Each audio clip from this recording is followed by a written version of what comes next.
Hi ನನ್ನ ಕುಟುಂಬದವರೇ, welcome back my YouTube channel ಪುಣ್ಯ ಹೆಸರಾಶಿ.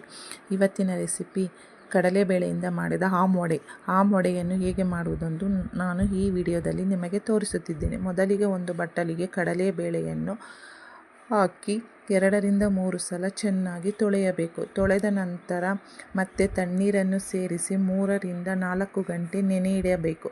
ನೆನೆದ ಕಡಲೆಬೇಳೆಯನ್ನು ಇಂದು ನಾವು ಕರ್ನಾಟಕದ ಸಾಂಪ್ರದಾಯಿಕ ಮತ್ತು ಎಲ್ಲರಿಗೂ ಇಷ್ಟವಾಗುವ ಗರಿಗರಿಯಾದ ಆಮೊಡೆ ಮಾಡುವ ವಿಧಾನವನ್ನು ನೋಡೋಣ. ಈ ಆಮೊಡೆ ಹೊರಗಡೆ ಗರಿಗರಿಯಾಗಿದ್ದು ಒಳಗಡೆ ಮೃದುವಾಗಿರುತ್ತದೆ. ಆಮೊಡೆಗೆ ಸಬ್ಬಸಿಗೆ ಸೊಪ್ಪನ್ನು ಬಳಸಬಹುದು.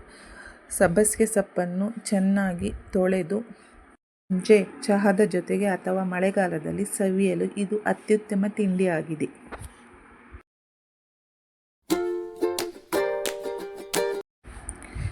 ಬೇಳೆ ನೆನೆದ ನಂತರ ಮಿಕ್ಸಿ ಜಾರಿಗೆ ಹಾಕಿ ತರಿಯಾಗಿ ರುಬ್ಬಬೇಕು.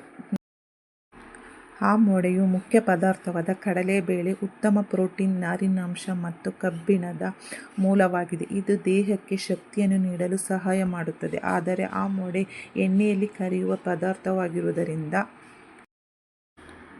ಮಿತವಾಗಿ ಸೇವಿಸುವುದು ಉತ್ತಮ. ಬಿಸಿ ಬಿಸಿ ಆಮೊಡೆಯನ್ನು ತೆಂಗಿನ ಚಟ್ನಿ ಅಥವಾ ಪುದೀನ ಚಟ್ನಿಯೊಂದಿಗೆ ಸವಿದರೆ ಅದರ ರುಚಿ ಇನ್ನಷ್ಟು ಹೆಚ್ಚುತ್ತದೆ. ಮನೆಯಲ್ಲಿ ಸ್ವಚ್ಛವಾಗಿ ಮಾಡಿದ ಆಮೊಡೆ ಆರೋಗ್ಯಕರವೂ ರುಚಿಕರವೂ ಆಗಿರುತ್ತದೆ. ನೀವು ಕೂಡ ಈ ವಿಧಾನವನ್ನು ಒಮ್ಮೆ ಪ್ರಯತ್ನಿಸಿ. ಹೇಗಾಯಿತು ಎಂದು ಕಮೆಂಟಿನಲ್ಲಿ ತಿಳಿಸಿ. ಈ ವಿಡಿಯೋ ನಿಮಗೆ ಇಷ್ಟವಾದರೆ ಒಂದು ಲೈಕ್ ಮಾಡಿ ನಿಮ್ಮ ಸ್ನೇಹಿತರೊಂದಿಗೆ ಹಂಚಿಕೊಳ್ಳಿ. ಮತ್ತು ಇಂತಹ ಸಾಂಪ್ರದಾಯಿಕ, ರುಚಿಕರ ಹಾಗೂ ಆರೋಗ್ಯಕರ ಅಡುಗೆಗಳಿಗಾಗಿ ನಮ್ಮ ಚಾನಲನ್ನು ಸಬ್ಸ್ಕ್ರೈಬ್ ಮಾಡಿ.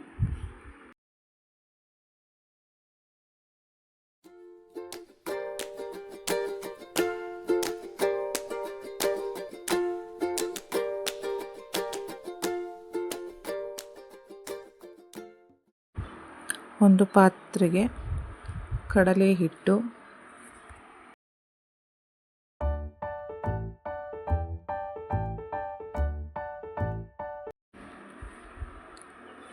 ಅಕ್ಕಿ ಹಿಟ್ಟು,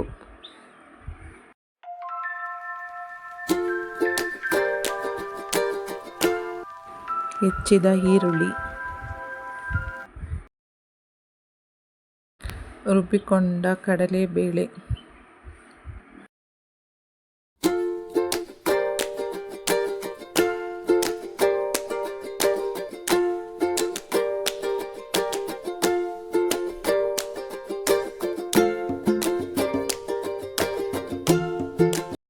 ಸಣ್ಣಗೆ ಹೆಚ್ಚಿದ ಸಬ್ಬಸಿಗೆ ಸೊಪ್ಪು, ಅಚ್ಚ ಖಾರದ ಪುಡಿ,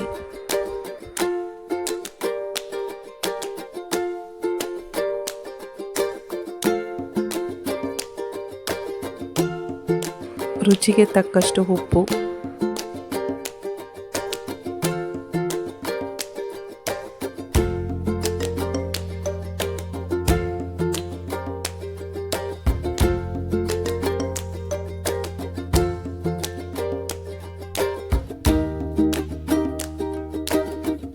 ಎಲ್ಲವನ್ನು ಮಿಕ್ಸ್ ಮಾಡಬೇಕು.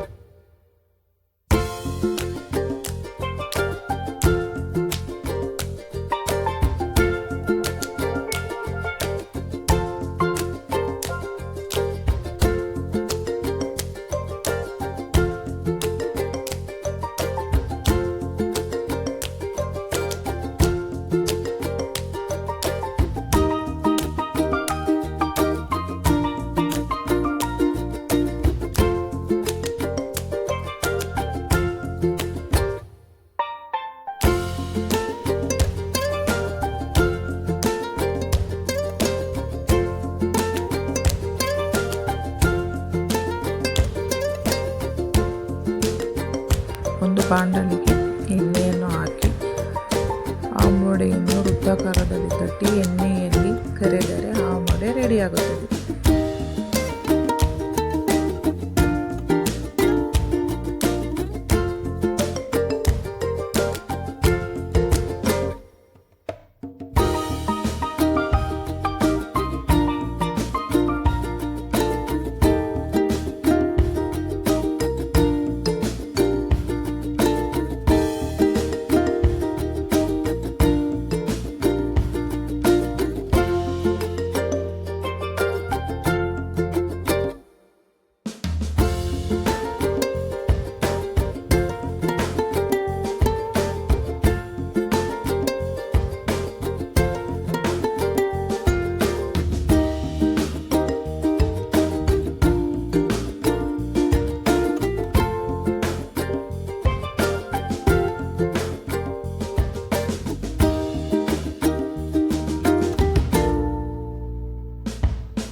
Thank you for watching.